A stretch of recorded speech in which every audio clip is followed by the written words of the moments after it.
লেখিকা সুমনা চট্টোপাধ্যায়ের প্রেরণার ডায়েরি। গল্পটি যদি ভালো লাগে তাহলে প্লিজ একটা সাবস্ক্রাইব করে দেবেন এবং কেমন লাগলো একটা কমেন্ট করে কিন্তু জানাবেন। তাহলে শুরু করা যাক আজকের গল্প। প্রেরণা দাশগুপ্ত তার বাবা প্রভাস দাশগুপ্তের নয়নের মণি। দুজনের সংসার তাদের।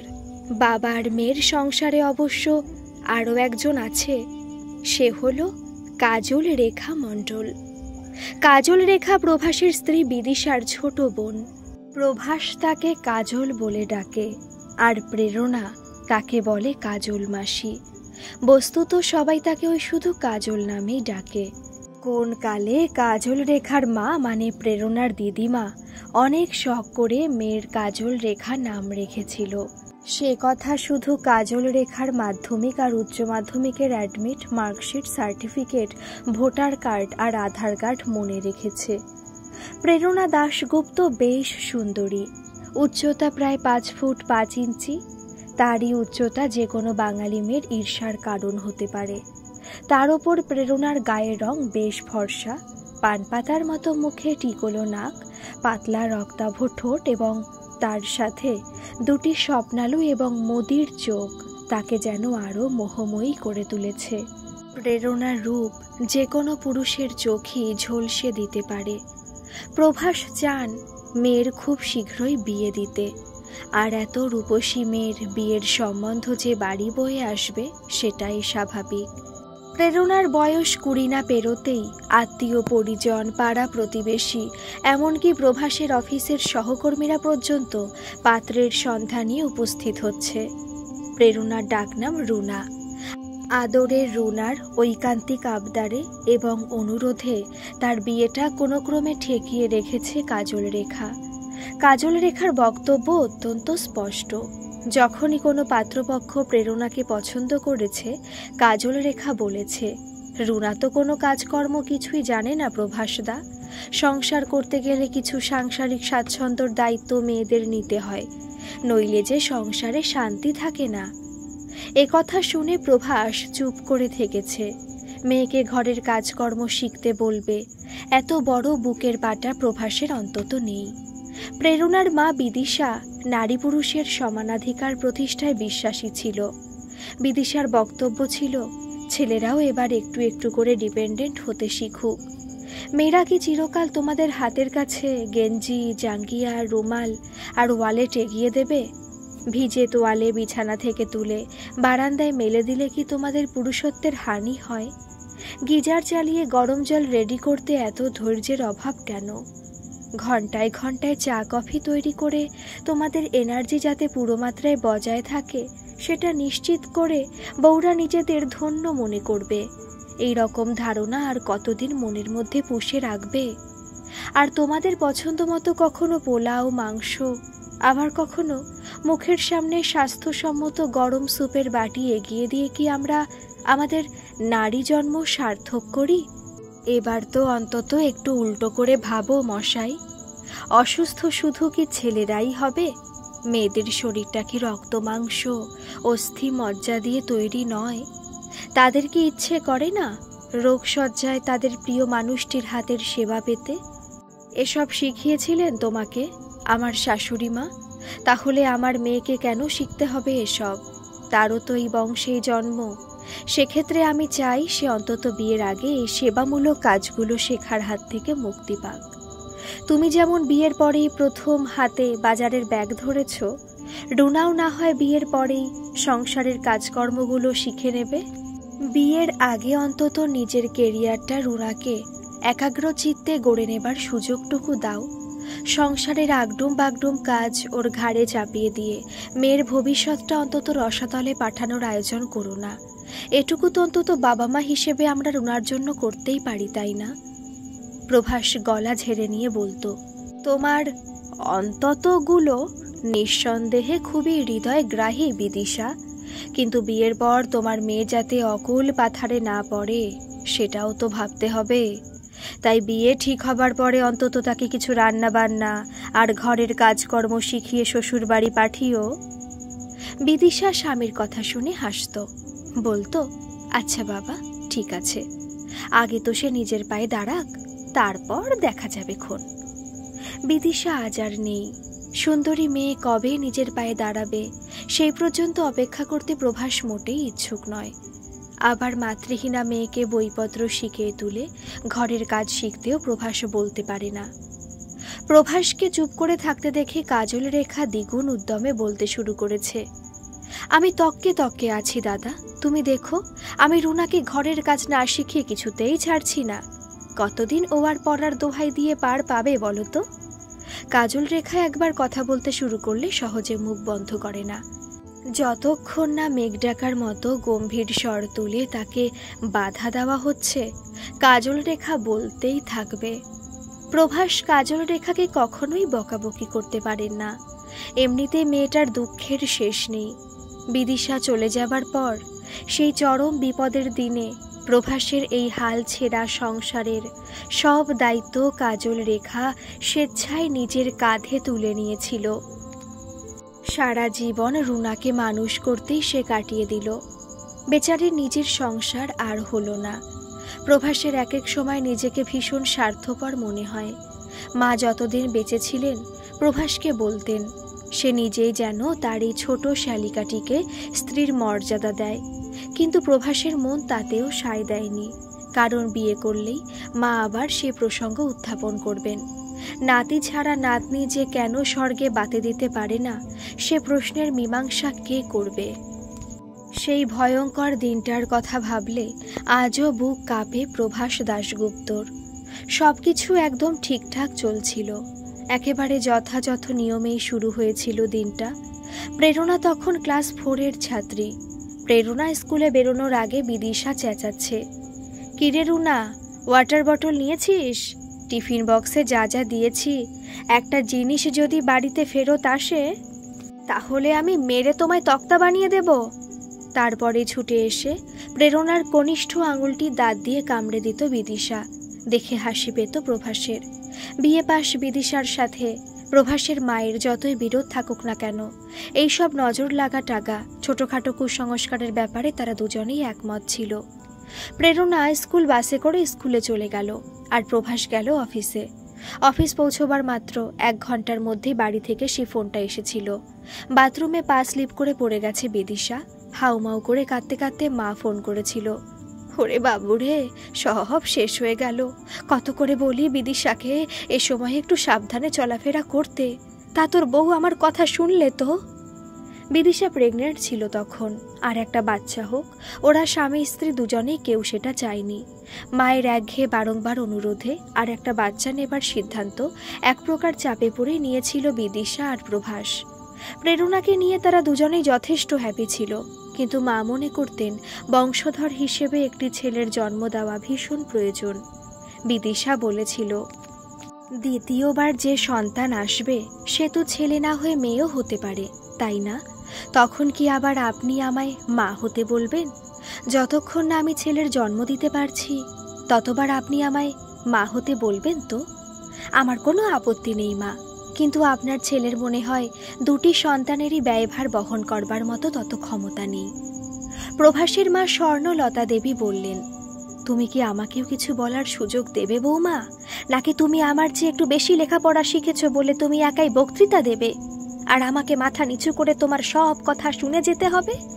হয়তো তোমার মতো কলেজে গিয়ে আমি তেমন লেখাপড়া শিখিনি মা, তাই বলে কি আমাকে মূর্খ বলা যায় বৌমা? বাবা যদি স্কুল পাস না করতেই আমার বিয়ে দেবার জন্য এত উঠে পড়ে লেগে আমার বিয়ে না দিত, তাহলে আমিও কলেজে গিয়ে পড়তে পারতাম। বিদিশা বিরক্ত হয়ে বলেছিল, আহ মা, প্লিজ ওই একঘেয়ে বিরক্তিকর অভিযোগ করা এবার আপনি বন্ধ করুন। আপনি খুব ভালো করেই জানেন মা, আমি অন্তত কারো স্কুল কলেজের ডিগ্রি দিয়ে তার শিক্ষার পরিমাপ করি না। মানুষের প্রকৃত শিক্ষার প্রকাশ পায় তার বিচার বিবেচনায়। বিদিশার কথা শুনে স্বর্ণলতা দেবী ফুঁসে উঠলেন। 2 বছর আগে প্রভাসের বাবা গত হয়েছেন। স্বর্ণলতা দেবী যখনই তার স্বামীর কাছে বৌমার সম্পর্কে কোনো অভিযোগ করতেন, তখনই এই শিক্ষাগত যোগ্যতার ফারাকের প্রসঙ্গটি উত্থাপন করে বিদিশার অহংকারের প্রসঙ্গ তুলতেন। প্রভাসের বাবা তখন তাকে সমর্থন তো করতেনই না, উপরন্তু স্বর্ণলতা দেবী যে বিদিশাকে অহেতুক ঈর্ষা করেই এসব বলেন, সেই কথা বেশ জোরের সঙ্গে জানিয়ে দিতেন স্ত্রীকে। প্রভাসের বাবা বলতেন, তোমরা মেয়েরা তুচ্ছাতি তুচ্ছ বিষয় নিয়ে নিজেদের মধ্যে এইসব হিংসা হিংসি কবে বন্ধ করবে বলো তো? স্বর্ণলতার প্রতি স্বামীর এই বিরূপতার কথা কি কোনোভাবে বিদিশা টের পেয়েছে? তাই শাশুড়ির প্রতি বিদিশার এই বিরক্তি প্রকাশ পাচ্ছে? নাকি শ্বশুর মারা গেছে বলে শাশুড়িকে সে একার অসহায় ভাবছে? মোটেই না। স্বর্ণলতা দেবী একাও নন আর দুর্বলও নন। তার ছেলে তার সাথে আছে। বিয়ের পর তার ছেলে বউয়ের ভেড়ুয়া হয়ে যাবে সেরকম শিক্ষা তিনি দিতেই পারেন না। স্বর্ণলতা দেবী ব্যঙ্গের হাসি হেসে বললেন, লেখাপড়া শিখেও বা কি এমন বুদ্ধি বিবেচনার পরিচয় দিলে তুমি? স্বামীকে ভালোবাসা তো প্রতিটি স্ত্রীর কর্তব্য। স্বামীর দুটি বাচ্চার ভরণ পোষণের দায়িত্ব নেবার ক্ষমতা নেই? যাকে ভালোবাসো তার সম্পর্কে এরকম অপমানজনক কথা বলে সকলের সামনে তাকে ছোট করে তুমি বাহাদুর হতে চাও? আর আমরা তো সেকেলে ৫-৬টি ভাই বোন মিলেমিশে একসাথে মানুষ হয়েছি। মা বলতেন, যদি হয় সুজন, তেঁতুল পাতায় নজন। আমার নিজেরও দুটি ছেলে মেয়ে, তোমার মায়েরও তো ৩টি কন্যা সন্তান। তো তারা কি এমন হাতি ঘোড়া রোজগার করতেন যেটা আমার বাবু পারে না? বিদিশা বলল, যুগটা বদলে গেছে মা, তাই যুগের সাথে তাল মিলিয়ে ক্রমশ আমাদের সন্তানের সংখ্যাও কমছে। আপনি তো নিজের মুখেই একটু আগে সে কথা স্বীকার করেছেন মা। আপনারা ৫ জন ভাই বোন ছিলেন, কিন্তু আপনার মাত্র 2টি ছেলে মেয়ে ছিল। আর এখন তো বেশিরভাগ বাড়িতেই একটি সন্তান দেখতে পাওয়া যায়। তাছাড়া মা, আপনি যে পুত্র সন্তানকে কেবলমাত্র বংশধর হিসেবে স্বীকার করতে চাইছেন মা, আপনার এই দৃষ্টিভঙ্গি আমাকে আঘাত করেছে সবচেয়ে বেশি। আপনি নিজেও তো একজন মেয়ে। মেয়েদের এভাবে ছোট করতে চেয়ে আপনি কি সঠিক বিচার করছেন মা? পরিস্থিতি ক্রমশ ঘোরালো হচ্ছে দেখে মা আর বউয়ের মাঝখানে মধ্যস্থতা করতে প্রভাস আসরে নেমেছে। বলেছে, মা, তুমি কিন্তু বিদিশাকে ভুল বুঝছো। ও আসলে তোমার ছেলেকে অপমান করতে চায়নি। বিদিশা আসলে ওর মেয়েকে প্রপার এডুকেশন দিতে চায়। নাচ গান, ছবি আঁকা, আবৃত্তি এসবও শেখাতে চায়। আর তার জন্য খরচ অনেক, তাই আর একটা বাচ্চা নেওয়াতে তার আপত্তি। বলেই প্রভাস বউকে উদ্দেশ্য করে বলেছিল, তুমি চিন্তা করো না বিদিশা, আর একজনকে এই পৃথিবীতে নিয়ে এলেও তোমার রুনার প্রতি এতটুকু অযত্ন হবে না। তাকে মানুষ করার ব্যাপারে আমি কোনো ত্রুটি হতে দেব না। পুনরায় গর্ভবতী হতে অবশেষে রাজি হয়েছিল বিদিশা, কিন্তু সে আর পৃথিবীতে আসলো কই? উল্টে প্রেরণা হারিয়ে ফেলল তার মাকে। মায়ের চলে যাওয়াটা মেনে নিতে পারেনি প্রেরণা। তার সর্বক্ষণই মনে হতো মা তার আশেপাশে কোথাও আছে। অত্যধিক রক্তক্ষরণ হবার ফলে মা যখন চলে গেলেন, তখনই কাজল মাসিকে দিদা এ বাড়িতে পাঠিয়ে দিয়েছিল। সেই থেকে অলিখিতভাবে কাজল মাসিরও এটাই বাড়ি হয়ে গেল। মা চলে যাবার পর 1 সপ্তাহ পর্যন্ত জ্বরের ঘোরে বিছানায় পড়েছিল প্রেরণা। তারপর যখন একটু সুস্থ হলো, বাগানে পেয়ারা গাছের কাছে এসে দাঁড়িয়েছিল। মুখার্জি বাড়ির ডলি তখন ছুটে এসে বলেছিল, একটা পেয়ারা নেব রুনা দিদি? ডলির সাথে ওর মা ছিল। বলল, তুই এখন ভালো আছিস রুনা?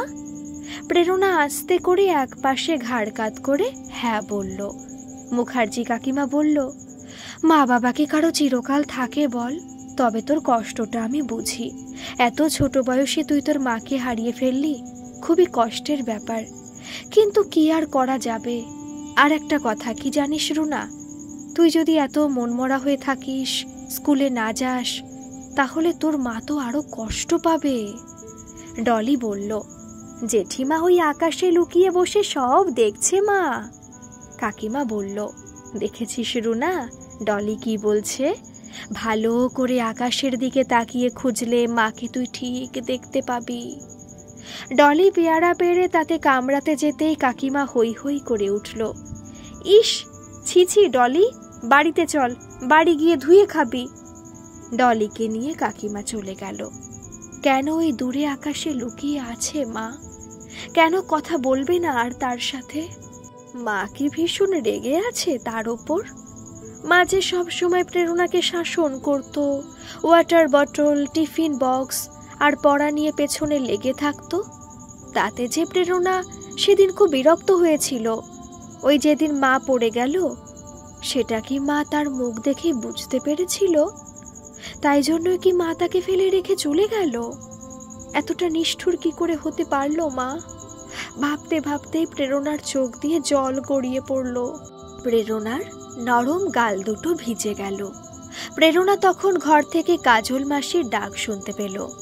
রুনা, এই রুনা, এতক্ষণ থাকিস না বাগানে, এই তো সবে অসুখ থেকে উঠলি, মশা কামড়ালে তখন তো আরো বিপদ হবে। প্রেরণা ঘরে ঢোকার আগে হাত বাড়িয়ে গালের অশ্রুবিন্দু মুছতে গিয়ে দেখল তার গাল পুরোপুরি শুকনো। অবাক হয়ে গেল প্রেরণা। বাগানে তো তেমন হাওয়া নেই যে তার গালের সমস্ত জল এত তাড়াতাড়ি হাওয়া শুষে নেবে। তাহলে কি মা এসেছিল? এখন মা এসে তার চোখের জল মুছিয়ে দিয়ে গেছে। আনন্দে প্রেরণা তার দু চোখ বন্ধ করে ফেলল। তখনই প্রেরণা তার মায়ের গলা শুনতে পেল। রুনা, দেখ, চোখ খোল, এই দেখ আমি। প্রেরণা চোখ খুলেই মাকে দেখতে পেল। মা হাসছে। তারপর মা ঠিক আগের মতো তার গালে ক্রিম মাখিয়ে দিল। প্রেরণা মায়ের হাত ধরতে যেতে মা বলল, আমি আকাশেই থাকবো, তবে আজ থেকে যা যা হবে, তোর যা যা মনে হবে, খেতে ইচ্ছে করবে, সব একটা ডায়েরিতে লিখে রেখে দিবি। তুই যখন ঘুমাবি তখন আমি পড়ে নেব। অবশ্য আকাশের দিকে তাকিয়েও যদি তুই বলিস তাহলেও আমি ঠিক শুনতে পাবো। কিন্তু তোকে লিখতে বলছি, কারণ লিখলে তোর একটা লেখার অভ্যেস তৈরি হয়ে যাবে, আর সময়ের ব্যবধানে তোর আমার কোনো কথাই বিস্মৃতির আচ্ছাদনে চাপা পড়ে হারিয়ে যাবে না। প্রেরণা ঘরে এসে বলল, কাজল মাসি, আমার খুব খিদে পেয়েছে। খিদে পেয়েছে? প্রেরণার মুখে কথা শুনে কাজল রেখা বেশ খুশি হলো, কিন্তু কি খেতে দেবে এই প্রশ্নটাও তাকে বেশ ভাবিয়ে তুলল। কাজল রেখা একটু ইতস্তত করে বলল, ম্যাগি করে দি তাহলে, কি বলিস? তুই হাত মুখ ধুয়ে পড়তে বস, আমি 2 মিনিটের মধ্যেই আসছি। প্রেরণা বলল, না না, ম্যাগি নয় কাজল মাসি, আমি এখন গরম দুধ খাবো। মা বলতো, তোমার মনে নেই কাজল মাসি, দুধ খেলে শক্তি হবে, গ্ল্যামার হবে, বুদ্ধি হবে। কাজল রেখা প্রথমে হতভম্ব হয়ে গেল। প্রেরণা দুধ খেতে চাইছে, দুধ দেখলেই তো মেয়েটা নাক সিটকে যাচ্ছে তাই কাণ্ড করে। এ তো যাকে বলে ভূতের মুখে রাম নাম। কাজল রেখা একবার ভালো করে আপাদমস্তক প্রেরণাকে দেখে নিল। অপরূপ লাবণ্যে প্রেরণার মুখ খুশিতে জলজল করছে। তার চোখে যেন 1000 ওয়াটের বাল্বের আলো দেখতে পেল কাজল রেখা। বহুদিন পর কাজল রেখা তার বঞ্চির মুখে এত খুশির আভাস দেখতে পেল। কাজল রেখার মা বলতো, বাগানে গাছের কাছে গিয়ে গাছকে তুই তোর মনের কথা যদি সব বলতে পারিস, তাহলে দেখবি সব মন খারাপ চলে যাবে। কাজল রেখার মনে হলো, আজ বাগানে গিয়ে গাছেদের সঙ্গে মনের কথা বলতে পেরেই প্রেরণার এই ইতিবাচক পরিবর্তন ঘটেছে। তার মানে এই 7 দিন ধরে যে কাজল রেখা প্রেরণার এত সেবা করল, এত ভালোবাসলো, তবু তার মা হতে পারেনি। যেটা কিনা পেরেছে বাগানের ওই গাছগুলো, করবি, জামরুল, পেয়ারা, পাতিলেবু, বাতাবি লেবুর গাছগুলোর কাছে এই মুহূর্তে এখনই ছুটে গিয়ে দাঁড়াতে ইচ্ছে করছিল কাজল রেখার। কিন্তু এখন আবার সন্ধে হয়ে আসছে। মা বলতো, সন্ধেবেলায় গাছের কাছে যেতে নেই, কারণ গাছেরা তখন বিশ্রাম নেয়। বড় হয়ে জীবন বিজ্ঞান বইতে কাজল রেখা অবশ্য অন্য কথা পড়েছে। গাছেরা সন্ধ্যের পর অক্সিজেন নেয় এবং কার্বন ডাই অক্সাইড ছাড়ে। তাই ভোরবেলা রাত শেষ হবার সূর্য ওঠার সাথে সাথেই সে বাগানে আসবে। মনে মনে ঠিক করে নিল কাজল রেখা। তাছাড়া এখন তার অনেক কাজ। তুলসী তলায় প্রদীপ জেলে তাকে এখন শঙ্খ বাজাতে হবে। দিদির শাশুড়িকে মুড়ি বাদাম দিয়ে এসেছে, চা দেওয়া হয়নি এখনো। জামাইবাবু অফিস থেকে ফিরলে পরোটা ভেজে দেবে। কিন্তু সবার আগে হলো প্রেরণা। সে আজ নিজের মুখে দুধ খেতে চেয়েছে। দুধ গরম করে, এই রে, হঠাৎ খেয়াল হলো কাজল রেখার। গ্লাসে দুধের সাথে সে এখন কি মেশাবে? হরলিক্স না ক্যাডবেরি বোর্নভিটা? সেটা তো প্রেরণাকে জিজ্ঞাসা করা হলো না। কাজল রেখার প্রেরণার ঘরের পর্দা সরিয়ে দেখলো প্রেরণা বই খুলে পড়তে বসেছে। প্রেরণার দৃষ্টি গভীরভাবে বইয়ের পাতায় নিবদ্ধ। সে কাজল রেখাকে দেখতে পেল না। ইদানিং কোনো কিছু জিজ্ঞাসা করলে মুখ খেকিয়ে ওঠে প্রেরণা। কাজল রেখা করুণ মুখ করে বলল, রুনা, দুধের সাথে কি মেশাবো বলতো? কাজল রেখা আরও কিছু বলতে যাচ্ছিল, তাকে থামিয়ে দিয়ে প্রেরণা মিষ্টি করে বলল, কিচ্ছু মেশাতে হবে না কাজল মাসি, শুধু 1 গ্লাস গরম দুধ দেবে। এবার কাজল রেখার খুশি হবার পালা। সে রান্নাঘরের দিকে দৌড়ালো। মাসির দিক থেকে চোখ সরিয়ে দেওয়ালে টাঙানো মায়ের ফটোর দিকে তাকালো প্রেরণা। মা হাসছেন। মা আজ খুব খুশি হয়েছেন। মায়ের ফটোর দিকে তাকিয়ে প্রেরণার মস্তিষ্কে একটা খুশির হরমোন ছড়িয়ে পড়ছে। বাবা রোজ প্রেরণার জন্য চকলেট নিয়ে আসেন। সেটা খেয়েও ইদানিং যেন প্রেরণার মুখের তিতকুটে ভাবটা কিছুতেই যাচ্ছিল না। কিন্তু এখন প্রেরণার মনে হচ্ছে কাজল মাসি 1 গ্লাস উচ্ছের রস দিলেও সে অনায়াসে খেয়ে নিতে পারে। রাতে অফিস থেকে ফিরে প্রেরণাকে পড়ার টেবিলে দেখে বাবা বেশ খুশি হলো। বলল, কাল তো রবিবার, আমার কাছে তুমি অঙ্ক নিয়ে বসবে রুনা। এই কয়েকদিন তো পড়াশোনা কিছুই করনি। প্রেরণা হাসি মুখে মাথা নাড়ালো। বাবা বলল, তুমি কি কাজল মাসির কাছে পড়বে, নাকি তোমার বন্ধুরা যে আন্টির কাছে প্রাইভেট টিউশন পড়ে সেখানেই পড়তে যাবে? প্রেরণা আনন্দে আত্মহারা হয়ে বলতে যাচ্ছিল, না না বাপি, মা তো। প্রভাস দাশগুপ্ত মাথা নামিয়ে নিলেন। তার কপালে গভীর ভাঁজ পড়ল। মেয়েটা এখনো মাকে হারানোর সে ট্রমা থেকে বেরোতে পারছে না। মা যে আর নেই, এই কঠিন কথাটা এখনো মেয়ে মানতে পারছে না। এদিকে নিজের কথা অর্ধসমাপ্ত রেখে জিভ কেটেছে প্রেরণা। বাবা সেটা দেখতে পায়নি। মা যে একটু আগে প্রেরণার হাত চেপে ধরেছে সেটাও তো বাবা দেখতে পায়নি। কি করে পাবে? মাকে তো শুধু প্রেরণাই দেখতে পায়, মায়ের কথা শুধু প্রেরণাই শুনতে পায়। তাই কোনো অসুবিধা হলেই মাই যে প্রেরণাকে পড়া বুঝিয়ে দিচ্ছে সেটা তো বাবার জানার কথাও না। প্রেরণা চোখের পাতা বন্ধ করে মাকে আশ্বস্ত করে বাবার কোলের ওপর বসে বাবার গলা জড়িয়ে ধরল।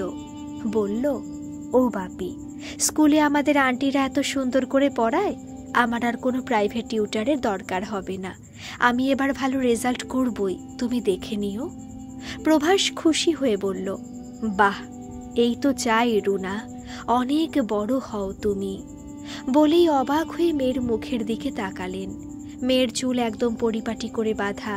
তার রুনা বুড়ি হাসছে ঠিক আগের মতো। মা চলে যাবার পর কাজল মাসির ঘরে শুয়ে প্রেরণা। এখানে মায়ের কোনো ফটো নেই। ডিনার করতে বসে সে কথা মনে হতেই প্রেরণার মন ছটফট করে উঠল। প্রেরণা বলল, বাবা, মায়ের অনেকগুলো ফটো তোমায় বাঁধিয়ে আনতে হবে, কারণ প্রতিটা ঘরেই তো মায়ের ফটো টাঙাতে হবে। কাজল রেখা এবং প্রভাস পরস্পরের দিকে তাকালো। কাজল রেখা বলল, হ্যাঁ হ্যাঁ, দেখেছিস, খুব ভুল হয়ে গেছে। এটা তো আমাদের আগেই ভাবা উচিত ছিল। আপনি কালই দোকানে গিয়ে কথা বলে আসবেন প্রভাসদা। খেয়ে উঠে প্রেরণা একটা নতুন ডায়েরি নিয়ে আজকের সব কথা গোটা গোটা অক্ষরে লিখতে বসল। কাজল রেখা সারাদিন অনেক পরিশ্রম করে। দিদির সংসার অপটু হাতে তাকেই সামলাতে হয়। খেয়ে উঠে প্রেরণাকে আবার পড়া টেবিলে বসতে দেখে কাজল মাসি বলল, এখন শোবে চলো রুনা। চুলে বিলি কেটে কপালে হাত বুলিয়ে আমি তোমায় ঘুম পাড়িয়ে দেব। এই সবে তুমি অসুখ থেকে উঠেছ, এখন বেশি রাত জেগে লেখাপড়া করা তোমার উচিত হবে না। প্রেরণা বলল, তুমি চিন্তা করো না কাজল মাসি, আমি শুধু এখনই 1 পাতা লিখব। আমার নিজের আজকের অভিজ্ঞতার কথা, কি কি করেছি আজ সেই কথা, আর কাল কি করব সেটাও লিখে রাখব। কাজল রেখা উচ্ছ্বসিত হয়ে বলল, তুই ডায়েরি লিখবি রুনা? ওতে তুই আমার কথাও লিখবি তো? প্রেরণা বলল, অবশ্যই লিখব কাজল মাসি, তুমি ছাড়া আমার দিনটাই যে অসম্পূর্ণ। ভেতরটা ডুকরে কেঁদে উঠল কাজল রেখার। দিদির রেখে যাওয়া এই অসম্পূর্ণ সংসারটা সে সম্পূর্ণ করবে, এটাই যে কাজল রেখার জীবনের ব্রত। কাজল রেখা ছুটে এসে জড়িয়ে ধরল প্রেরণাকে, চুমু খেলো প্রেরণার নরম গালে, বলল, মুখ ধুয়েছিস ভালো করে রুনা? জলের ঝাপটা দিয়ে চোখ ধুয়েছিলি ভালো করে? চল তোকে ক্রিম মাখিয়ে দিই। প্রেরণা তার কাজল মাসির চুলে হাত রেখে বলল, তুমি আজ থেকে ঠাম্মার কাছে শোবে কাজল মাসি। ঠাম্মা বলছিল ঠাম্মার খুব শরীর খারাপ, আমি আজ থেকে যদি একা শুই তাহলে কি তোমার কোনো আপত্তি আছে? প্রেরণার মনে হলো তার গলাটা এখন বেশ বড়দের মতো গম্ভীর গম্ভীর শোনালো।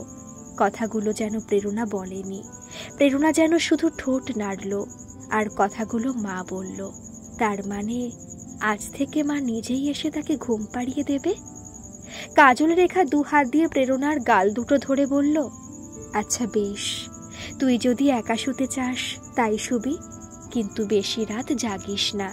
আর যদি ভয় করে তাহলে বাপের কাছে গিয়ে শুয়ে পড়বি। আমি রাতে আজ থেকে মাসিমা মানে তোর ঠাম্মার কাছেই শোবো। কাজল মাসি চলে যেতেই মা এসে বসল, বলল, আজ যে কথাগুলো লিখবি বড় হয়ে সেগুলো যখন সাজিয়ে গুছিয়ে লিখবি দেখবি একটা আত্মজীবনীমূলক উপন্যাস হয়ে গেছে। এখানে কিন্তু তোকে সব অনুভূতির কথাও লিখতে হবে, পারবি তো? প্রেরণা বলল, তুমি আমাকে এত হার্টলেস ভাবো মা যে আমি আমার ফিলিংসের কথা লিখতে পারবো না?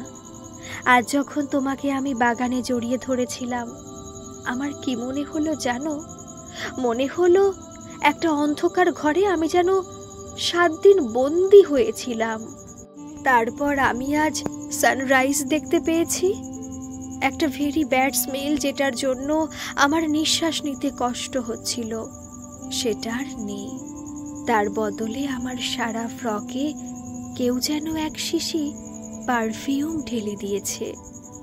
বিদিশা চোখ গোল গোল করে বলল, বাপরে, তুই তো বেশ বড় হয়ে গেছিস, কত ভারী ভারী কথা বলছিস। বিদিশার মনে পড়ছিল এই তো সেদিনের কথা, মেয়েকে হাসপাতাল থেকে বাড়ি নিয়ে এলো, এই তো মাত্র 8 বছর 9 মাস 20 দিন আগের কথা। তারপর একটু একটু করে মেয়ে যত বড় হচ্ছিল তত তার দুষ্টু বুদ্ধিও বাড়ছিল। বিদিশাও তো ডায়েরি লিখত, সেই ডায়েরির পাতা ছিঁড়ে কুটি কুটি করেছিল প্রেরণা। এত রাগ হয়েছিল বিদিশার যে মনে হয়েছিল এখনই মেয়েকে তুলে আছাড় মারে। মেয়েকে ধরে জোরে জোরে ঝাঁকুনি দিয়েছিল বিদিশা। তখন প্রেরণার ঠাম্মা বিদিশাকে ধাক্কা দিয়ে সরিয়ে দিয়েছিল। প্রেরণাকে কোলে তুলে নিয়ে স্বর্ণলতা দেবী বলেছিলেন, তুমি কি পাগল হয়ে গেলে বৌমা?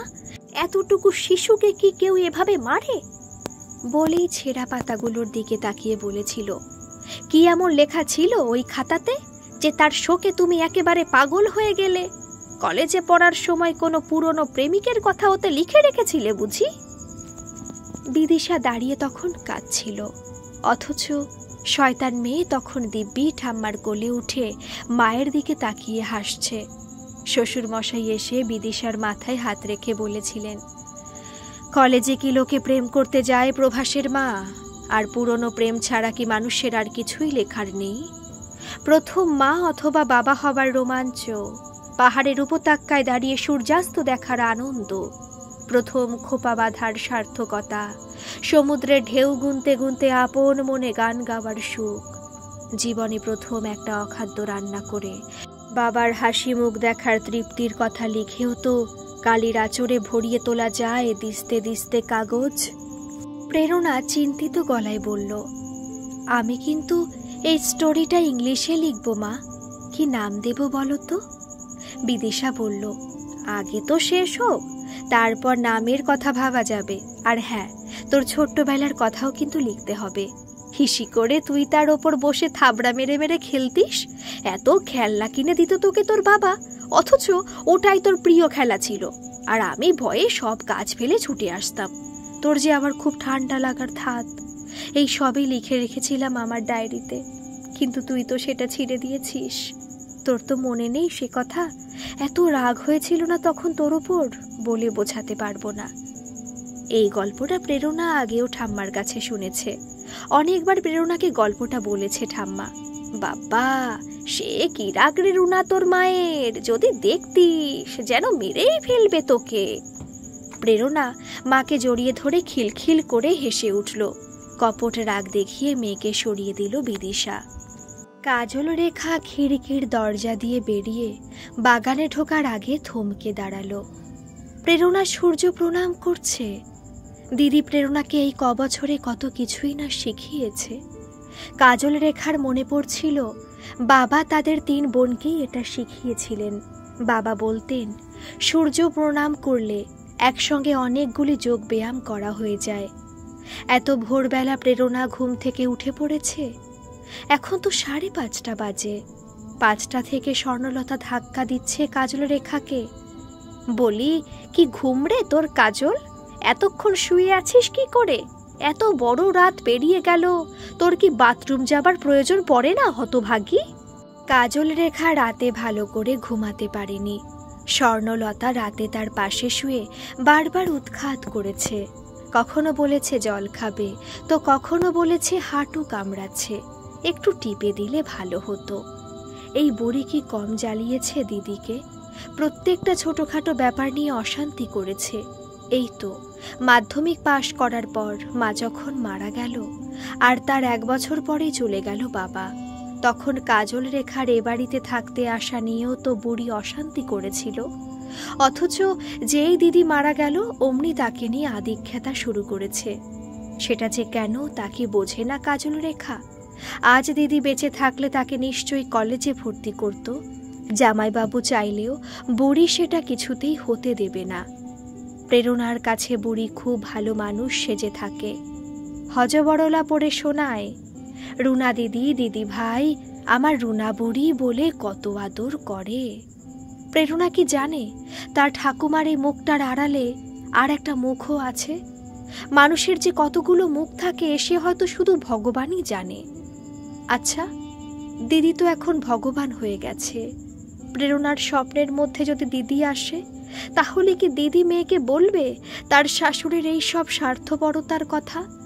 যদি না বলে, তাহলে সংসার করতে এসে মায়ের স্ট্রাগলের কথা প্রেরণা লিখবেই বা কি করে? দিদিও তো ডায়েরি লিখত, একটু খুঁজে দেখতে হবে। দিদির কাছে কাজল রেখা শুনেছে কয়েকটা পাতা ছিঁড়ে ফেলেছে মেয়ে, কিন্তু বাকিটা তো অক্ষত আছে। ওটা প্রেরণার হাতে তুলে দিতে পারলে প্রেরণার আত্মজীবনীতে দিদি অনেকখানি থাকবে। দিদির যে খুব আত্মজীবনী লেখার শখ ছিল, সাহিত্য চিরন্তন। প্রেরণার লেখায় দিদি অমর হয়ে থাকবে। দিদির স্বপ্ন প্রেরণা সার্থক করবে। কিন্তু কাজল রেখার যে গ্রাজুয়েট হবার স্বপ্ন ছিল, সেটা কি গাছগুলোকে জড়িয়ে ধরে বললে ওরা তার কথা শুনতে পাবে? ভাবতে ভাবতে অন্যমনস্ক হয়ে গিয়েছিল কাজল রেখা। প্রেরণা চিৎকার করে ডাকতে বাস্তবে ফিরে এলো কাজল রেখা। বাবা ঘুম থেকে উঠেছে কাজল মাসি? কাজল রেখা ঝলমল করে হাসল। কাজল রেখার চোখের শিশির ভোরের আলো ছাড়া কেউ দেখতে পেল না। কাজল রেখা বলল, না রে, তোর বাবার সকাল হতে এখনো দেরি, তুই জানিস না? 8টা না বাজলে প্রভাসদা ঘুম থেকে উঠতেই চায় না। বিশেষ করে রবিবার এলেই তো যত রাজ্যের আলিশি ঘিরে ধরে প্রভাসদাকে। তোর মা এ নিয়ে কত ঝগড়া করতো তোর বাবার সাথে। বলতো এত বেলায় বাজারে গেলে টাটকা কিছু পাবে, বেলা 12টায় বাজার নিয়ে এলে আমি রান্না বসাবো কখন? প্রেরণা কাজল রেখার কথা শুনে ফিক করে হাসল। মনে মনে বলল, মা আজও ঝগড়া করতে পারে কাজল মাসি, কারণ মা বলছিল ভোরবেলা ঘুম থেকে উঠে বাবাকে আমায় সাইকেল শেখাতে হবে। বসে থেকে থেকে আমি নাকি মোটা হয়ে যাচ্ছি, আমাকে স্বাস্থ্য সচেতন হতে হবে। শরীর ভালো না থাকলে আত্মবিশ্বাসের অভাব হয়, মনটাও প্রফুল্ল থাকে না। মুখে বলল, বাবাকে ডেকে দাও কাজল মাসি, আমি ভাবছি আজ থেকে আবার সাইকেল শেখা শুরু করব। কাজল রেখা বলল, সাইকেল শিখবি? এটার জন্য বাবাকে ডাকতে হবে কেন? তারপর চাপা স্বরে বলল, খিটখিটে বুড়িকে তো চা দিয়েই এসেছি, বাড়িতে থাকলে আবার ফরমাস করবে। তার চেয়ে তোর পেছনে ছুটে বরং সাইকেল শেখালে খোলা হাওয়ায় আমার মনের টুনটুনি পাখিটা খুশি হবে। প্রেরণা দূরে দাঁড়িয়েছিল। প্রেরণা কাজল রেখার শেষের কথাগুলো শুনতে পেল না। বলল, কি এত বিড়বিড় করছো কাজল মাসি? কাজল রেখা বলল, বলছি তুই চল, আমি তোকে আজ ব্যালেন্স শেখাবো। সন্দিগ্ধ স্বরে প্রেরণা বলল, তুমি এত ছোটাছুটি করতে পারবে? কাজল রেখা ঘাড় নেড়ে স্টোর রুম থেকে সাইকেল বের করে আনতে গেল। খানিকক্ষণ ছোটাছুটি করার পর কাজল রেখা ক্লান্ত হয়ে পড়ল। কাজল রেখার কপালে, নাকের তলায়, নাকের ডগায়, চিবুকে চকচকে ঘামের বিন্দু সূর্যের নরম আলোয় পরিস্ফুট হয়ে উঠেছিল। সেদিকে তাকিয়ে শুকনো মুখ করে প্রেরণা বলল, তোমাকে আর আমার পেছনে ছুটতে হবে না কাজল মাসি, তুমি চুপ করে দাঁড়িয়ে দেখো এবার আমি কেমন গড়গড় করে চালাবো। কাজল রেখা বলল, আর যদি পড়ে গিয়ে একটা রক্তারক্তি কাণ্ড বাঁধাস তখন কি হবে? প্রেরণা আত্মপ্রত্যয়ের সুরে বলল, আমি পড়বই না, আমি পুরো শিখে গেছি। কাজল রেখা বলল, সে তো তোর মাও বলেছিল। প্রেরণা এক হাতে সাইকেলের হ্যান্ডেল ধরে বলল, মা? কি বলেছিল? কাকে বলেছিল? কাজল রেখা তার দিদির চেয়ে 13 বছরের ছোট। আবছা হলেও একটু একটু মনে আছে কাজল রেখার। বাড়ি থেকে কলেজ অনেকটা দূরে বলে উচ্চ মাধ্যমিক পরীক্ষার পর দিদি বলল সাইকেল শিখবে। বাবা দিদিকে সাইকেল কিনে দিল। দিদিকে সাইকেল শেখাতে গিয়ে বাবা মনে হয় বেশ ক্লান্ত হয়ে পড়ছিল, আর সেটা লক্ষ্য করেই সম্ভবত দিদি সেদিন ওস্তাদি করে বলেছিল, আমি এবার একদম শিখে গেছি বাবা, তুমি শুধু চুপচাপ দাঁড়িয়ে দেখো। বলতে বলতে দিদি প্যাডেল ঘুরিয়ে খানিকটা এগিয়ে গিয়ে একেবারে দুম পটাশ। তারপর বাবা ডাক্তারখানা থেকে দিদিকে কোনোই আর পায়ের বুড়ো আঙুলে ব্যান্ডেজ করে নিয়ে বাড়ি ফিরেছিল। রাস্তায় পড়ে থাকা একটা মোটা সোটা পেরেক দিদির বুড়ো আঙুলে ঢুকে গিয়েছিল, সেজন্য দিদি টিটেনাস ইঞ্জেকশন নিয়েও এসেছিল। বাবা তো তখন বাড়ি ফিরে এমন কাচুমাচু মুখ করে দাঁড়িয়েছিল যেন সব দোষ বাবার। মা চিৎকার চেঁচামেচি করে বাড়ি মাথায় করেছিল। দিদির ওই অবস্থা দেখেও মায়ের এতটুকু মায়া হয়নি, বরং কোষে দিদির কান মুলে দিয়েছিল। 4 বছর 8 মাস বয়সের সেই আবছা স্মৃতি মনে করতে কাজল রেখাকে বেশ বেগ পেতে হচ্ছিল। এদিকে কখন যে হুশ করে প্যাডেল ঘুরিয়ে এগিয়ে গেছে প্রেরণা, সেটা কাজল রেখা খেয়ালই করেনি। খানিকটা এগিয়ে যেতেই টাল খেয়েছে প্রেরণা, কিন্তু প্রেরণাকে ক্ষতবিক্ষত হবার একটুও সুযোগ দেয়নি বিদিশা। খপ করে ধরে ব্যালেন্স করতে করতে এগিয়ে গেছে মেয়ের সাথে। আজ সাইকেল শেখা সম্পূর্ণ হয়েছে প্রেরণার। দূরে দাঁড়িয়ে সত্যি সত্যি প্রেরণাকে গড়গড় করে সাইকেল চালাতে দেখে হাসছে কাজল লতা। তারপর এগিয়ে যেতে যেতে একসময় পথের বাঁকে অদৃশ্য হয়েছে প্রেরণার পিঠ, তার ঝাঁকড়া চুলের ঝুঁটি আর সাইকেলের পেছনের চাকা। কাজল রেখা আতকে উঠে ছুটে আসার উপক্রম করতেই আবার দৃশ্যমান হয়েছে প্রেরণার মুখ। প্রেরণা ফিরে আসছে। প্রেরণা ফিরলে আজ তারা একসাথে হেঁটেই বাড়ি ফিরবে, ভাবল কাজল রেখা। আর তখনই দিদির এই সাইকেল শেখার কাহিনী সে প্রেরণাকে বলবে। প্রেরণা আজ যখন ডায়েরিতে তার নিজের সাইকেল শেখার কথা লিপিবদ্ধ করবে, তখন তো মায়ের কথাও প্রেরণাকে লিখে রাখতে হবে তার ডায়েরিতে। ঘেমে নিয়ে বাড়ি ফিরে প্রেরণা দেখল বাবা কথা বলছে, খবরের কাগজ দেয় যে কাকু তার সঙ্গে। দেবু কাকুকে দেখে প্রেরণা লাফিয়ে উঠল, বলল, আজ একটা টেলিগ্রাফ কাগজ দিও কাকু, একটা বেশি হবে তো? দেবল বা হাত দিয়ে কপালের ঘাম মুছে বলল, অবশ্যই হবে রুনা। প্রেরণার হাতে কাগজটা দিয়ে দেবল চলে যাবার পর বাবা বলল, কাগজ কিন্তু সাজিয়ে রাখার জিনিস নয়, খুঁটিয়ে পড়তে হবে। প্রেরণা কিছু বলার আগে কাজল রেখা বলল, রুনা ইংরেজিতে গল্প লিখবে প্রভাসদা, মনে হয় অনেক বড় করেই লিখবে, আর সেজন্য ওকে ইংরেজি ভাষাটায় যথেষ্ট দক্ষতা অর্জন করতে হবে। রুনা মনে হয় ইংরেজি ভাষায় দখল বাড়ানোর জন্য, শব্দ ভাণ্ডার বাড়ানোর জন্য ইংরেজি কাগজ পড়বে। বাবা ভ্রু কুঁচকে বলল, তুমি কেন বাংলায় লিখতে চাও না রুনা? প্রেরণা বলল, ইংলিশ ল্যাঙ্গুয়েজে লিখলে অনেক মানুষ পড়বে বাপি, অবশ্য ততটা ভালো কিছু যদি লিখতে পারি। বাবা বলল, কাজটা করার আগেই ধরে নিলে রুনা যে তোমার লেখা তেমন সুখপাঠ্য হবে না। এভাবে ভাবলে তুই কিন্তু কোনো কাজেই সাকসেস পাবি না। ললিতা মাসি ঘর ঝাড় দিতে এসেছিল, ঝাঁটা থামিয়ে একগাল হেসে বলল, তুই গল্প লিখবি রুনা, ভালো হবে না? কেন গো দাদাবাবু, নিশ্চয়ই ভালো হবে। তোমার সাথে আমি মোটেও একমত নই গো দাদাবাবু। বাবা বলল, রুনা ভালো লিখতে পারবে না আমি সে কথা বলতে চাইনি ললিতাদি, তুমি আমাকে ভুল বুঝেছ। এই যে লেখা শুরু করার আগেই রুনা ভালো কিছু লিখতে পারবে না খুঁতখুত করছে, সেটাই আমার মনোভূত হয়নি। ললিতা বলল, আমার আবার ওটাই ভালো লেগেছে দাদাবাবু। এই ঘর মোছার মতো কাজই হোক আর বড় কিছুই হোক, যত খুঁতখুত করবে কাজ তত বিউটিফুল হবে। যারা মহৎ কিছু কাজ করছে বলে সর্বদা ভান করে বসে থাকে, তাদের আমি দু চোখে দেখতে পারি না। কি রে ললিতা, আজ কি মুড়ি জল খেয়ে আমাদের থাকতে হবে? ঠাকুমার চিৎকারে আপাতত আলোচনা সভা মুলতুবি রেখে ললিতা মাসি কাজে মন দিল। বিদিশার কথা মনে পড়ছিল প্রেরণার। মা বলতো, কোনো কাজ করার আগে বেশি হইচই হয়ে গেলে কাজ পণ্ড হয়ে যায়। কথাটা মনে হতেই কাজল মাসির ওপর প্রেরণার প্রচণ্ড রাগ হচ্ছিল। কি দরকার ছিল কাজল মাসির এখনই দুম করে সবার সামনে তার গল্প লেখার কথা ঘোষণা করে দেবার? রাগে লাল হয়ে প্রেরণার এখন কাজল মাসিকে খুব বিপদে ফেলতে ইচ্ছে হলো। প্রেরণা বলল, আমার খুব তালের বড়া খেতে ইচ্ছে হয়েছে কাজল মাসি। তালের বড়া, তালের লুচি, তালের ক্ষীর, আমার এই সব কিছু চাই। কাজল রেখা তো ওইটুকু মেয়ে, এই তো সবে 18 বছর পূর্ণ হয়েছে কাজল রেখার। সে কি এত কিছু করতে পারে? কাজল রেখা কান্না জড়ানো গলায় বলল, আজকাল তো এই সব কিছু দোকানে কিনতে পাওয়া যায়, প্রভাস তাকে বলো না নিয়ে আসবে। কাজল রেখার ল্যাজে গোবরে অবস্থা দেখে প্রেরণা মজা পাচ্ছিল।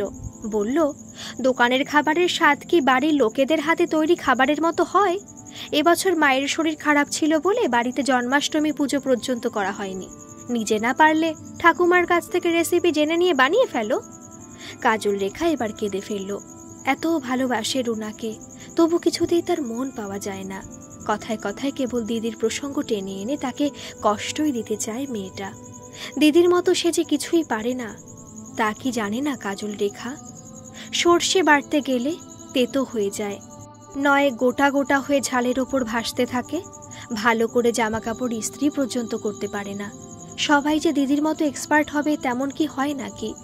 এই তো গত বছর তালের বড়া তেলের মধ্যে ছাড়তে গিয়ে সব ছড়িয়ে গিয়েছিল। কাজল রেখা বলল, আমি পারবো না। পেটের মধ্যে হাসির বুদবুদ উঠছে প্রেরণার। সে বলল, তুমি কি শ্রদ্ধেয় কালীপ্রসন্ন ঘোষের লেখা কবিতাটা পড়নি কাজল মাসি? মা তো আমাকে পড়িয়েছিল, খুবই শিক্ষণীয় কবিতা। পারিব না এ কথাটি বলিও না আর, কেন পারিবে না তাহা ভাবো একবার। 5 জনে পারি যাহা, তুমিও পারিবে তাহা। পারো কি না পারো করো যতন আবার, একবারে না পারিলে দেখো শতবার। মেয়ের দিকে তাকিয়ে রাগ হচ্ছে প্রভাসের।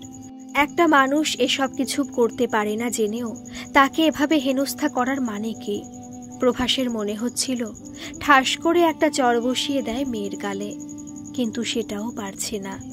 মাতৃহীন এই মেয়েটিকে কোনোদিন জোরালো শাসন করতে পারবে বলেও প্রভাসের মন সায় দিল না। চাণক্য শ্লোকে আছে, 7 বছর বয়স পর্যন্ত শিশুকে আদর দিতে হয়, তারপর 12 বছর বয়স পর্যন্ত তাড়না করতে হয়, নইলে নাকি ছেলেপুলে মানুষ হয় না।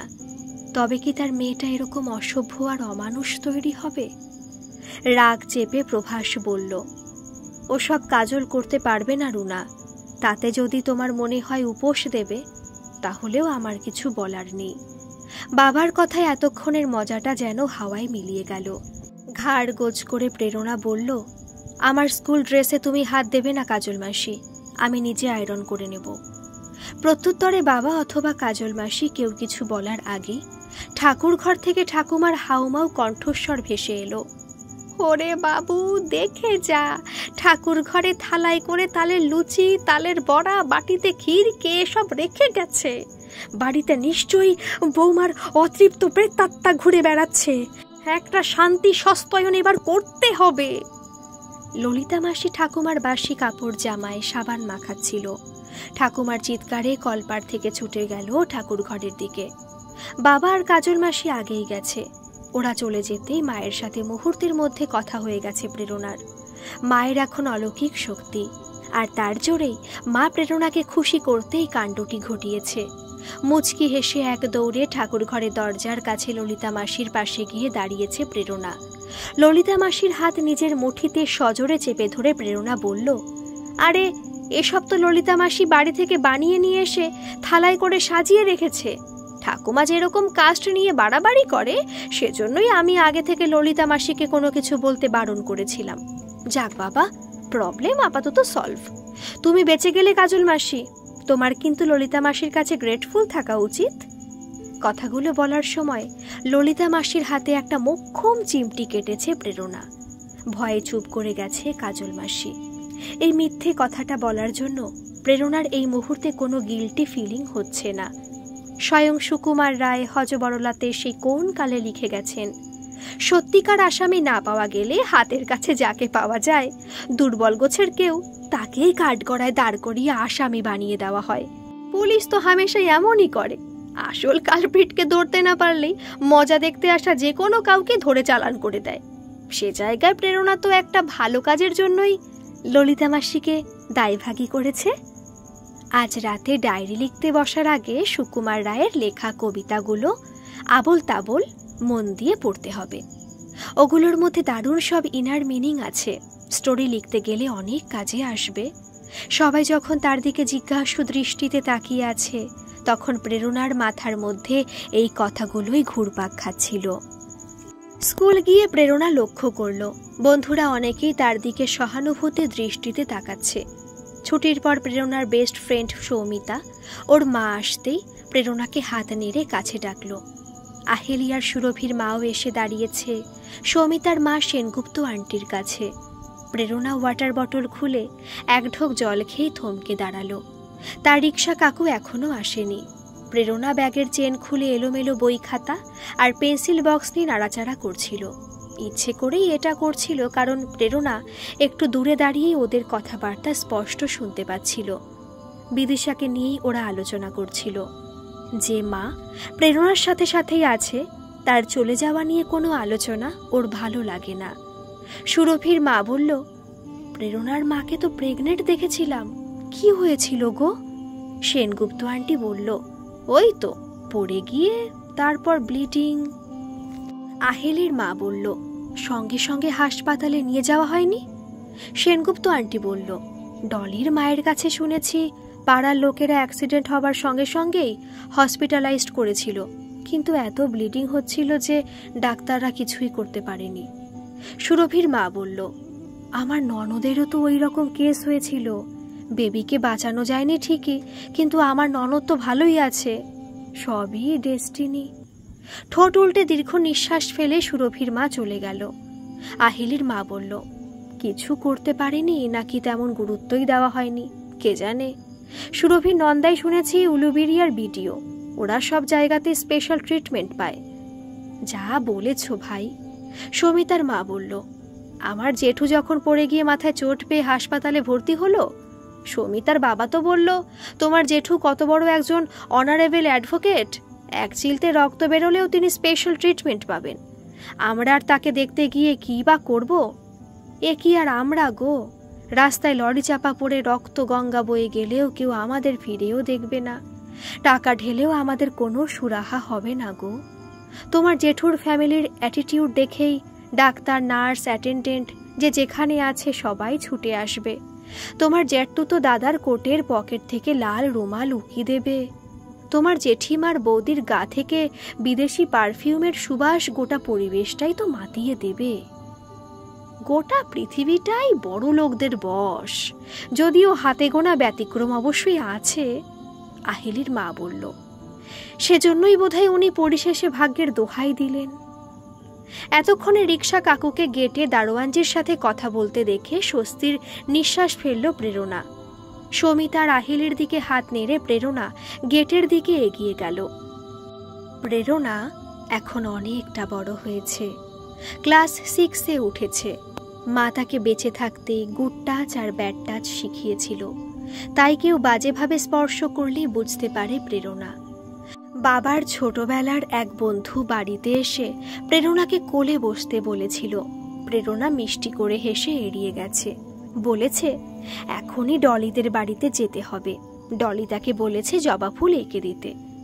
রাতে ডায়েরি লিখতে বসে মাকে কথাটা বলেছে প্রেরণা। তখনই মা তাকে বলেছিল সে ভয়ঙ্কর কথাটা, বাবার এই বন্ধু অম্বরীশ কাকু নাকি একবার দোল খেলার সময় রং মাখানোর ভান করে মায়ের ব্লাউজ ছিঁড়ে দিয়েছিল।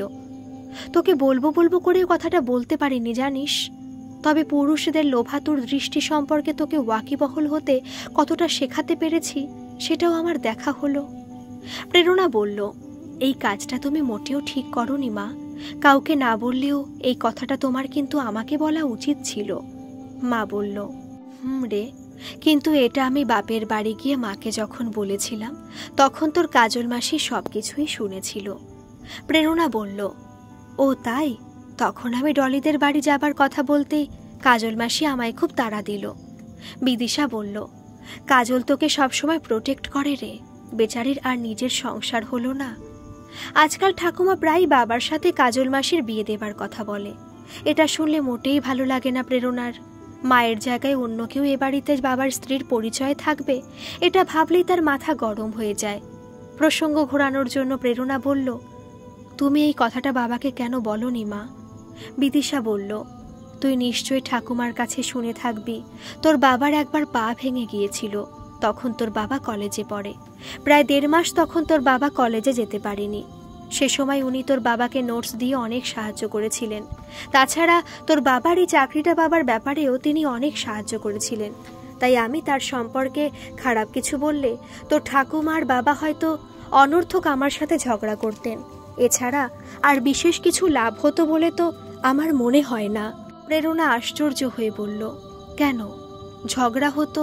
তোমার এরকম মনে হলো কেন মা? বিদিশা বলল, ঝগড়া কখন হয় জানিস মা? যখন অপরপক্ষ সমস্ত রকম শুভ যুক্তি আর বুদ্ধি বিসর্জন দিয়ে নিজের সপক্ষে প্রতিপক্ষকে আনতে চায়। এটা দুটো মানুষ, দুটো দল আর দুটো সম্প্রদায়ের মধ্যেও হতে পারে। প্রেরণা বলল, আমি তো ছোট মা, এত বড় বড় থিওরি আমি বুঝবো কি করে? তোমরা দুজন মানুষ, সবচেয়ে কাছের মানুষ, তোমাদের এত ভালো বন্ডিং, সেখানে এত হাইড অ্যান্ড সিক কেন থাকবে মা? বিদিশা মাথা নিচু করে হাসল, বলল, সব সম্পর্কে এটা থাকে মা, কাপলদের মধ্যেও তাই থাকে। পুরোপুরি প্রকাশিত হলে হয়তো সম্পর্ক টিকিয়ে রাখাও মুশকিল হয়। যেদিন বিয়ে করবি সেদিন বুঝবি দুজনকে অনেকখানি ছাড়তে হয়, নইলে দাম্পত্য সম্পর্ক সুখের হয় না। পরের দিন সকালে ঘুম থেকে উঠে চাদরে রক্ত দেখেই ভয়ে শিউরে উঠল প্রেরণা। তারপরে তলপেটটা মোচড় দিয়ে উঠতেই প্রেরণা চিৎকার করে কেঁদে উঠল। মাঝে তাকে চুপ করতে বলছে সেটা প্রেরণার চোখ এড়িয়ে গেল। কাজল মাসি প্রেরণার ঘরের পাশ দিয়ে যাচ্ছিল। প্রেরণার কান্নার আওয়াজ পেয়ে ঘরে ঢুকে কাজল রেখা বলল, কই দেখি কি হয়েছে রুনা? প্রেরণা বলল, পেট ব্যথা করছে কাজল মাসি। এই দেখো, জামাই আর চাদরে একটু রক্তও লেগেছে। কাজল রেখা দেখল, তারপর বলল, ও কিছু না, তুই উঠে বাথরুমে যা, আমি এক্ষুনি আসছি। প্রেরণার এতক্ষণে মায়ের কথা মনে পড়ল। তার পেট ব্যথা করছে, রক্ত পড়ছে, অথচ কাজল মাসি কত স্বাভাবিক হাসি মুখে বলল, তুই বাথরুমে যা। এই জন্যই বোধহয় বলে, পৃথিবীতে মায়ের সমতুল্য কেউই হয় না। নিজের মনের অসন্তোষ মনের মধ্যেই লুকিয়ে রেখে বাথরুমে ঢুকল প্রেরণা। প্রেরণা বাথরুমে ঢুকে দরজা বন্ধ করতেই দেখল মা দম করে ছিটকিনি লাগিয়ে দিল। প্রেরণা মাকে দেখেই কেঁদে ফেলল। মা বলল, কান্নার কিছু হয়নি রুনা, আজ তুই পূর্ণ নারীত্ব অর্জন করেছিস, তাই আজ অত্যন্ত সুখের দিন। মায়ের কথা শেষ না হতেই বাথরুমে দরজায় ধাক্কা দেবার শব্দ হলো, সঙ্গে কাজল মাসির গলাও পেল। এই রুনা, দরজা বন্ধ করেছিস কেন? খোল, আমি সব নিয়ে এসেছি। মায়ের হাতেও কিছু জিনিস দেখতে পাচ্ছে প্রেরণা। মা তাকে আজ পূর্ণ নারীত্ব অর্জনের কথা বলেছে। আজ এই বিশেষ দিনের উদযাপন প্রেরণা মায়ের সাথেই করতে চায়। তাই মা চলে যাবার উপক্রম করতেই প্রেরণা মায়ের হাত চেপে ধরে বলল, তুমি যাও কাজল মাসি, নো প্রবলেম, আমি সবটা বুঝতে পারছি, it's so normal, nothing to be worried at all. Kajal Rekha বলল, ও আচ্ছা, বুঝেছিস তাহলে, তাড়াতাড়ি ফ্রেশ হয়ে ঘরে আয়। প্রেরণা বলল, আমি একেবারে স্নান করে আসছি কাজল মাসি। কাজল রেখা নিশ্চিন্ত মনে চলে গেল। প্রেরণা স্নান করে একেবারে ফিটফাট হয়ে বেরোলো। কাজল রেখা ঘরেই অপেক্ষা করছিল। প্রেরণা বলল, তুমি এখানে দাঁড়িয়ে আছো কেন? আরে প্রথমে একটু ভড়কে গিয়েছিলাম, এটা ঠিক, কিন্তু বাথরুমে ঢুকে সবটা মনে পড়ে গেল। সুরভি 2 মাস আগেই আমায় ব্যাপারটা বলেছিল, আর তুমি যেটা হাতে নিয়ে অপেক্ষা করছো সেটা বাথরুমের র্যাকে 1 পিস পড়েছিল, আমি সব পরে নিয়েছি। কাজল রেখা যেন আকাশ থেকে পড়ল। আমি রেখে এসেছিলাম বাথরুমের র্যাকে? সেটা কি করে সম্ভব? 15 দিন আগে আমার এটা হয়েছিল, তাছাড়া এরকম ভুল তো আমার কখনো হয় না। কি সব ভুতুরে কথা বলছিস রুনা? তাছাড়া দেখিয়ে না দিলে তুই পড়বি কি করে? কাজল রেখা এত জোরে কথাগুলো বলল যে প্রভাসের কানে কথাটা গেল। তিনি বুঝতে পারলেন তাদের মেয়ে বড় হয়ে গেছে, কিন্তু এই বিষয়ে প্রথম ট্রেনিংটা যে তার মেয়েকে কাজল রেখা দেয়নি সেটাও তিনি অনুমান করতে পারলেন। বিদিশা চলে যাবার পর থেকেই অনেক অদ্ভুত কিছু কাণ্ড কারখানা তার নজরে পড়ে। তিনি ডিম আনতে ভুলে গেলেও তার বাজারের ব্যাগে 1 ডজন ডিম পাওয়া যায়। প্রেরণা মাংসের আলু খেতে ভালোবাসে, কিন্তু আলুর ঝুড়িতে বড় বড় নৈনিতাল আলু কম থাকলেও আরামসে সেটা ভর্তি হয়ে যায়। প্রভাস মনে মনে ভাবেন, তা এক প্রকার ভালোই হয়েছে, তাকে আর কষ্ট করে বাজারে ছুটতে হলো না। প্রভাস আবার কাজল রেখার গলা পেল। সত্যি করে বল রুনা, কি লুকোচ্ছিস তুই আমাকে? প্রভাস এবার মেয়েকে উদ্ধার করতে ঘরে ঢুকলেন। বললেন, তুমি সত্য জানতে চাও কাজল, সে তো খুবই ভালো কথা, কিন্তু সত্যির চরম অথবা পরম বলে যে কিছু হয় না, সেটা তো ভুললে চলবে না। ধ্রুব সত্য বলে যে কিছু হয় না, সবটাই হলো আপেক্ষিক। তাই যে সত্যটুকু চোখের সামনে দেখতে পাচ্ছ, যেটুকু রুনা তোমায় বলছে, সেটুকু জেনে সন্তুষ্ট থাকো। কাজল রেখা মাথা নিচু করল। প্রেরণা বলল, তাহলে বাবা, আসল সত্যি বলে কি কিছুই হয় না? নাকি আমাদের সবকিছু মেনে নিয়ে হাসি মুখে বাঁচতে হয়, ঠিক মায়েরই আমাদের ফেলে অসময়ে চলে যাবার মতো? আসল কারণটা যে কি, কে এর জন্য দায়ী, সেসব অনুসন্ধান করতে যাওয়া কি ধৃষ্টতা? প্রেরণার মনে হলো শেষের কথাগুলো তার মুখ দিয়ে যেন মা বলল।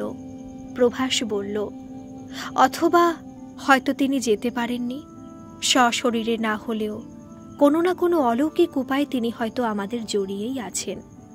আর এই কথাটা আসল সত্যি থেকে দূর হলেও সেটা মেনে নেওয়া ছাড়া আমাদের অন্য কোনো উপায়ও তো নেই। প্রেরণা এখন কলেজে ভর্তি হয়েছে। প্রেরণার উপন্যাস এখন প্রায় শেষের পথে।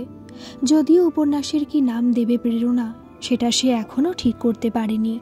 প্রেরণার লেখা নিয়ে এখন আর তেমন মাথা ঘামায় না বাবা। আগে আগে তবু জিজ্ঞাসা করত, কি রে রুনা বুড়ি, তোর লেখা কত দূর? বাবা কথা বললেই প্রেরণা হেসে বলতো, তুমি তো আমার ছোটবেলার গল্প কিছুই বলো না বাবা, সেই জন্য তো শুরুর দিকটা ভীষণ খাপছাড়া লাগছে। ডলিকে দেখেছি মুখার্জি কাকুকে পাউডার মাখিয়ে কিরকম কিম্ভূত করে সাজাতো। বাবা বলেছে তুইও সেরকমই করতিস, তোর মায়ের মেকআপ বক্স নিয়ে এসে আমার চুলে দুদিকে 2টো গার্ডার লাগিয়ে দিতিস, চোখে ধ্যাবড়া করে কাজল পরাতিস, ঠোঁটে লিপস্টিক মুখময় লাগিয়ে দিয়ে আমার গোফটাকে নিয়ে পড়তিস মহাবিপদে। মায়ের একটা ওড়না জোগাড় করে আমার মাথায় ঘোমটা দেবার পর তোর মনে হতো আমাকে ঠিক নতুন বউয়ের মতো লাগছে কিনা। তোর মা তার মেকআপ বক্স নিয়ে এই যথেচ্ছাচার মোটেই মানতে পারতেন না। আমি কিন্তু এ সময় তোকেই সাপোর্ট করতাম, যদিও তুই কারো সমর্থনের খুব একটা আশা করতিস বলে মনে হয় না। ছোটবেলায় আমাদের প্রতি তোর ভূমিকা ছিল অনেকটা স্বৈরাচারী শাসকের মতো, মানে যা করছি যেমন করছি চুপচাপ মেনে নাও, টু শব্দটি করো না। কথাটা শুনে হেসে গড়িয়ে পড়তো প্রেরণা। কলেজে গিয়ে এখন বাবার কথার অন্তর্নিহিত অর্থ হাড়ে হাড়ে টের পাচ্ছে। মাস্টার্স করতে ইউনিভার্সিটি গেলে হয়তো আরও বেশি করে বুঝবে কিভাবে শিক্ষকের প্রতিটি কথা বিনা প্রশ্নে মেনে নিতে হয়, নইলে পরীক্ষার নম্বর নিয়ে বিপদে পড়তে হয়। প্রফেসর কেপি অবশ্য একেবারে অন্যরকম। কিঞ্জল স্যারকে প্রশ্ন করলে তিনি অত্যন্ত খুশি হন।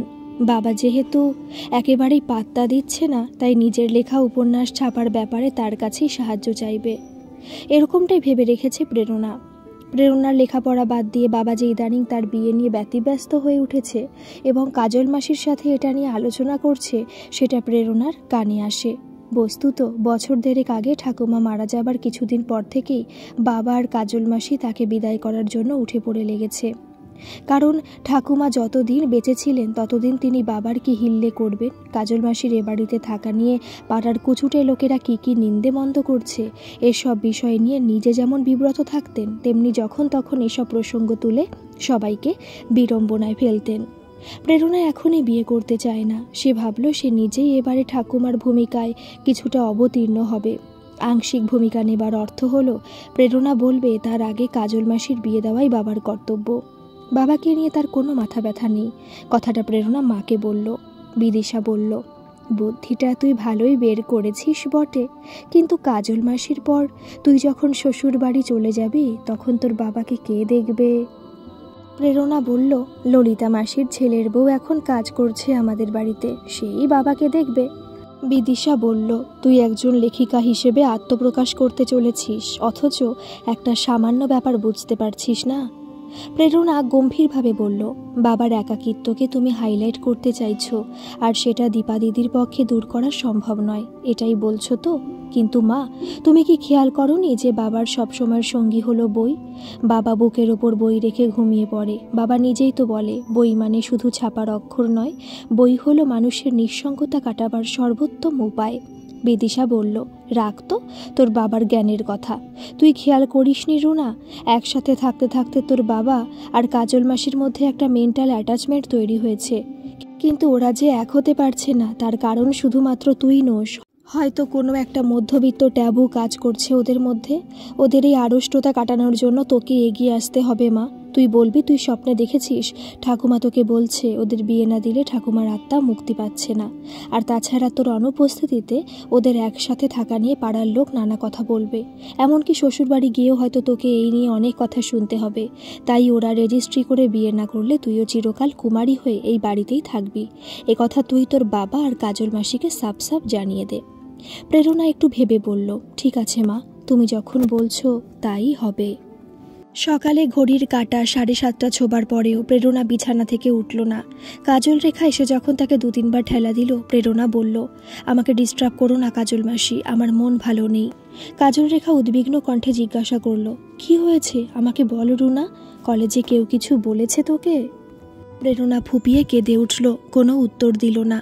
কাজল রেখা হতভম্ব হয়ে একটুক্ষণ বসে থাকার পর প্রেরণার বাবাকে গিয়ে সব বলল। প্রভাস দাড়ি কামাচ্ছিল।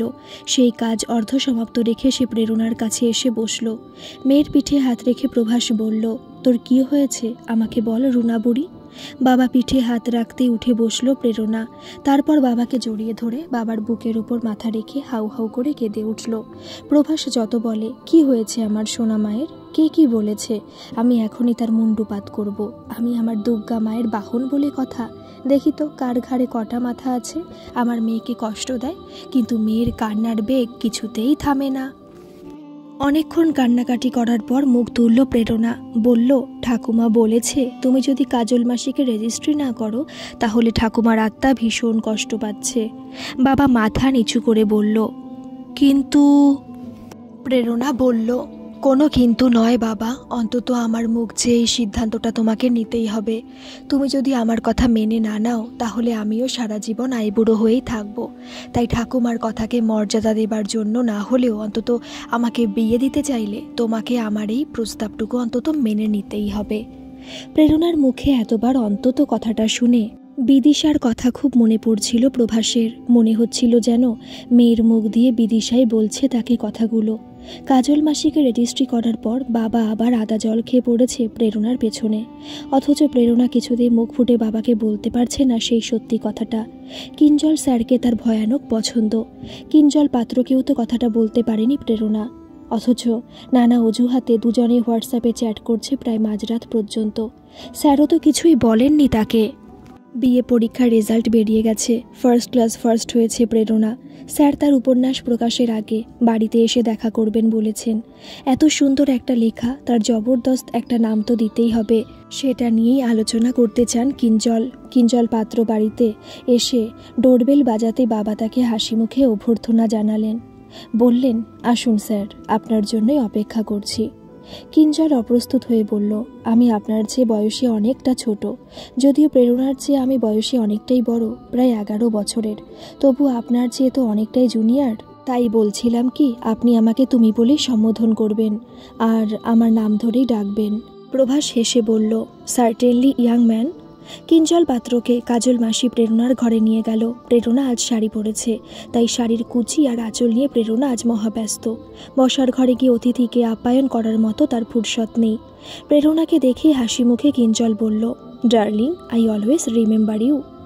কিঞ্জলের কথা শেষ হতে লাল হয়ে উঠেছে প্রেরণার মুখ। প্রেরণা দেখল কাজল মাসি মুখ টিপে হাসছে। প্রেরণা বলল, কী সব যাতা বলছেন স্যার? কিঞ্জল বলল, কেন প্রেরণা, তোমার পছন্দ হয়নি? আসলে তোমার লেখা উপন্যাসটা পড়ে আমার মনে হলো এই নামটাই হয়তো সবচেয়ে অ্যাপ্রোপ্রিয়েট হবে। আমি ভালো করে পড়ে দেখলাম, নিজের আত্মজীবনী লিখতে গিয়ে তুমি মনে হয় তোমার আত্মকথার চেয়ে মায়ের কথাই বেশি করে লিখে ফেলেছ। তাই আমি ওই নামটাই সাজেস্ট করলাম তোমাকে। ভালো লাগেনি তোমার? কাজল রেখা বলল, ভালো লাগেনি কি বলছেন ভাই? প্রেরণার তো যাকে বলে একেবারে চরম ভালো লেগেছে, চূড়ান্ত এবং ব্যাপক পছন্দ হয়েছে। Darling, I always remember you.